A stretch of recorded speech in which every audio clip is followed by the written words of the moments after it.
ഇറാനെതിരായ ഹീനമായ ആക്രമണങ്ങൾ അന്താരാഷ്ട്ര നിയമത്തിന്റെ ലംഘനമെന്ന് സൗദി അറേബ്യ. ഐക്യരാഷ്ട്രസഭയും ആഗോള സമൂഹവും ആക്രമണം അവസാനിപ്പിക്കാൻ ഉടൻ ഇടപെടണമെന്നും സൗദി അറേബ്യ ആവശ്യപ്പെട്ടു.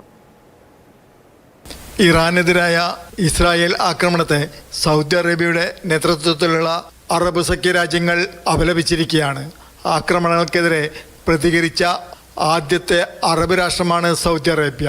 സഹോദര ഇസ്ലാമിക് റിപ്പബ്ലിക് ഓഫ് ഇറാനെതിരായ ഇസ്രായേൽ ആക്രമണങ്ങളെ രാജ്യം ശക്തമായി അപലപിക്കുന്നതായി സൗദി അറേബ്യ പറഞ്ഞു. ഇത് ഇറാന്റെ പരമാധികാരത്തെയും സുരക്ഷയെയും ദുർബലപ്പെടുത്തുകയും അന്താരാഷ്ട്ര നിയമങ്ങളുടെയും മാനദണ്ഡങ്ങളുടെയും ശക്തമായ ലംഘനവുമാണെന്ന് സൗദി അറേബ്യൻ വിദേശകാര്യ മന്ത്രാലയം ഇന്ന് പ്രസ്താവനയിൽ പറഞ്ഞു.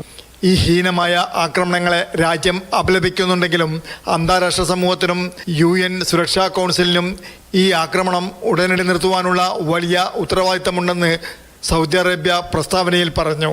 Jafar Ali Balakot, Mathrubhumi news, Jeddah.